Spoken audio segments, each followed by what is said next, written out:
Hi everyone, Coach Sullivan again here from MGS Coaching Football. To my subscribers, I thank you, and non-subscribers, I'm really hoping to tease you into pushing that button. This past fall, I completed my 38th year coaching football, and I was a defensive coordinator. But over that time, I've also been an offensive coordinator, special teams coordinator, longtime head coach, and all of this at both the collegiate and high school levels.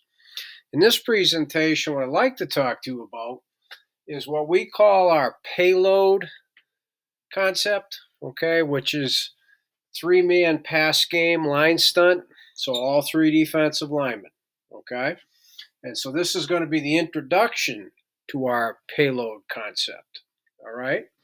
So first over here, I'll go through the key terms so you have a better general understanding of what goes into our payload concept. And then over here, I'm not going to diagram any of them, but I'll just kind of bring to life a little bit parts of the key terms involved, and again, general understanding of our overall payload concept where all three defensive linemen are involved in the pass game line stunt. Okay? So first of all, please remember this is an introduction, right? Okay, so number one key term is payload itself. It is a three-man defensive line pass line stunt. Okay, so all three defensive linemen are involved. What makes it even simpler, here's a freebie, non-subscribers. They're left and right. Okay, so whether we're in our base 3-4, like it's up here on the board, or we're in any of our other odd fronts, right, three-man fronts, they're the ones involved, all three of them. Okay, and they stay left and right, again, which makes it easy as far as learning assignments is concerned. So therefore, letter A here, the lucky Ringo, that call is made by the inside linebacker.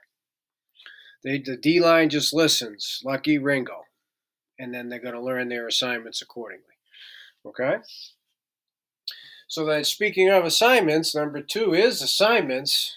In our payload concept, we either have two penetrators and one looper, or we have two loopers and one penetrator.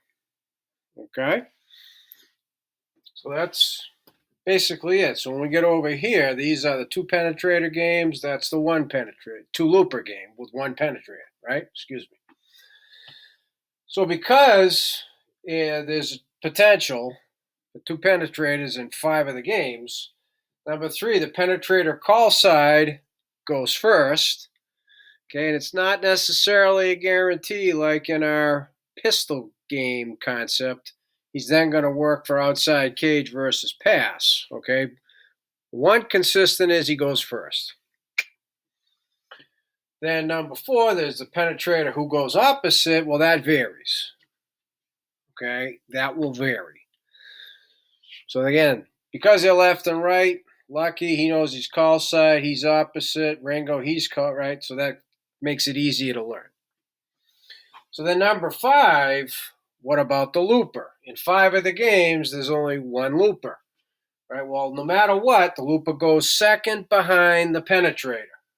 Boom, done. Consistency from pistol concept to payload concept. Okay? And I don't know as if we're reinventing the wheel, but nonetheless, this is how we teach it. So then the looper will read a designated blocker. And in our odd fronts, it's usually a guard, possibly a center, but more often than not, it's the guard. So there's a freebie, non-subscribers. Okay? So in reading the designated blocker, number 6, it's what we call a butt side rule. The loop is going to read, and then, okay, he's going to rush the butt side of the designated blocker. So if the blocker's facing here, he wants to be rushing on the butt side, so he can't be blocked. That's the basis of the butt side rule. Okay? So then number 7, why payload? Right? Why payload?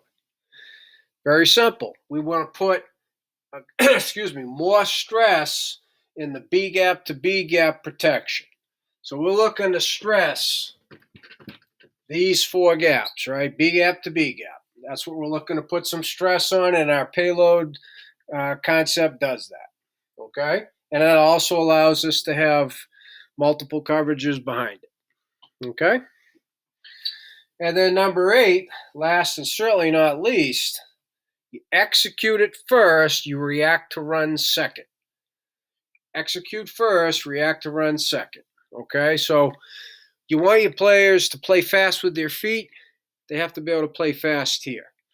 So they execute it no matter what, and then if it's a run scheme, they react to it. That's what that means.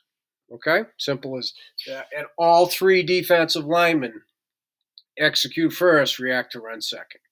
So now over here, we have 6 payload games total. That will be part of our payload games on the whiteboard playlist, right? All 3 of our defensive linemen are involved in all of these. Okay? So we have 5 games that have 2 penetrators. We have 1 game that has 2 loopers. Therefore, 1 penetrator. Okay? So I'm not going to get into any specifics relative to any of the 6 games, but all 6 of these games, okay, involve all 3 defensive linemen to put stress on the pass protection from B gap to B gap. Okay?